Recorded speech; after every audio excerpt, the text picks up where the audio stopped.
Shockwaves surrounding the tragic death of Robin Williams. Following the death of beloved actor and comedian Robin Williams. The terrible news of the death of Robin Williams, whose fierce, frenetic comedy captivated us for decades, has died at age 63.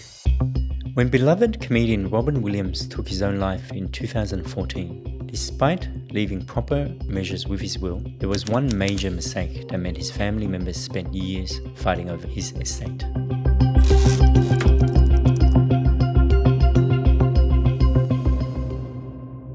Robin Williams' death in 2014 triggered an ugly legal war over his $100 million estate. On one side was his widow of just 3 years, Susan Schneider. On the other side, Williams' 3 children from previous marriages, Zachary, Zelda, and Cody. The crux of the bitter dispute? Ambiguities in Williams' trust that failed to clearly define what assets and personal belongings each party was entitled to inherit. Terms like memorabilia, jewelry, and even basic items were very vague. Schneider argued the trust meant she could keep items like Williams' clothing and treasured belongings from their home together. But the children claimed the trust awarded them things like Williams' Oscar, clothing, and other career memorabilia. What followed was a years-long legal battle as Schneider and children fought over both the monetary value and sentimental value of Williams' estate. Tens of millions of dollars of priceless personal artifacts and the legacy of a comedy legend were all on the line. In the end, the court ruling settled some issues but left others open to interpretation. In this video, I'll be going behind the scenes of the disastrous ambiguities that pitted Williams' loved ones against each other in court, and most importantly, what legal lessons we can all learn to safeguard our own families. After Robin Williams' passing, his family was devastated, but their grief was compounded by a shocking legal battle over a seemingly ordinary document, his will. While it might seem clear-cut on the surface, the truth is that the wording of the will contained subtle ambiguities that set the stage for a painful dispute no one could have predicted. Robin Williams' will included a trust that outlined the distribution of his assets. His children were the ultimate beneficiaries, while his widow, Susan Schneider Williams, was also provided for. Specifically, Susan was to continue living in their shared Californian home, while his Napa Valley property and its contents went to his children. The clash arose over personal items. Robin Williams wanted his children to receive the clothing, jewelry, photos taken before his marriage to Susan, and his entertainment industry awards and memorabilia.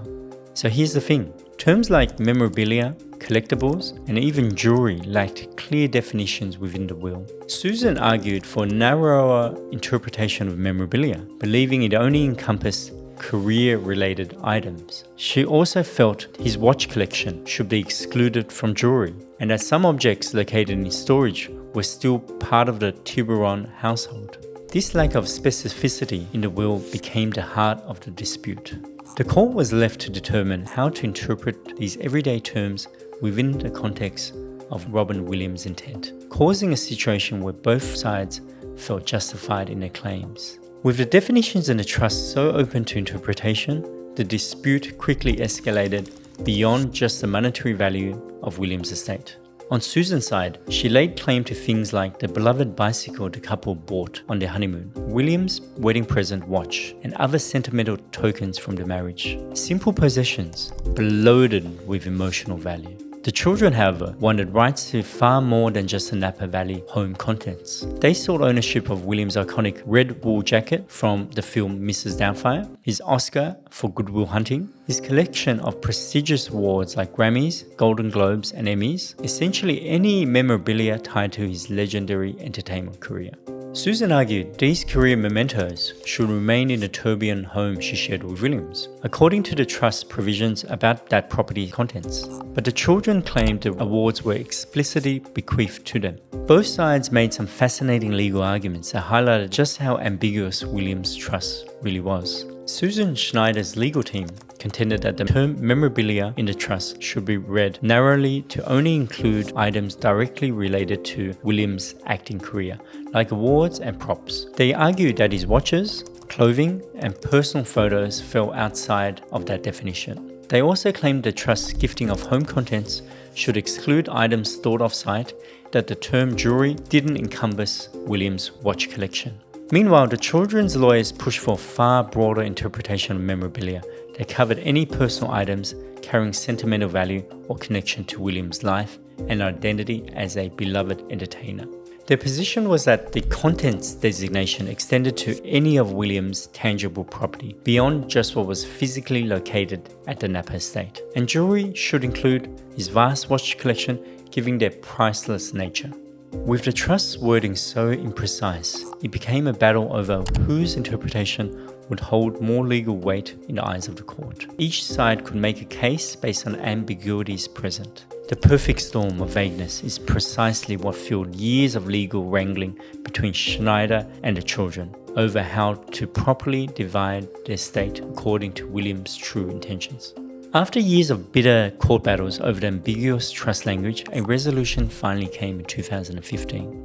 The settlement allowed Susan to remain living in the tourbillon home she shared with Williams, paid for by his estate's funds. However, ownership of that property was awarded to Williams' children upon Susan's death. Susan was also granted certain precious personal items, like the watch Williams frequently wore, their honeymoon bicycle, and the couple's wedding gifts. But the bulk of Williams' professional entertainment awards, memorabilia, and other valuable assets went to his 3 children from previous marriages per the trust's specifications. This included his Academy Award for Good Will Hunting, his Golden Globes, Emmys, Grammys, and more essentially any item tied to his legendary acting career. On his face, the ruling seemed to strike a balance. Schneider maintained certain rights while the children inherited the prime professional assets and estate ownership. While the court ruling brought some closure to the year-long legal saga, the lingering ambiguities highlighted an unfortunate truth. As an estate lawyer myself, this case serves as a textbook example of why airtight estate planning is so crucial, and how even tiny ambiguities can have devastating consequences. Despite having a trust drafted by legal professionals, the vague language and failure to clearly define terms like memorabilia and contents opened up the possibility of a wide variety of issues that William likely never intended. What could have been a straightforward distribution of assets spiraled into a draining emotional and financial battle that pitted his loved ones against each other in court for years, all because of imprecise wording. So what's the takeaway? Clarity is everything when it comes to your will.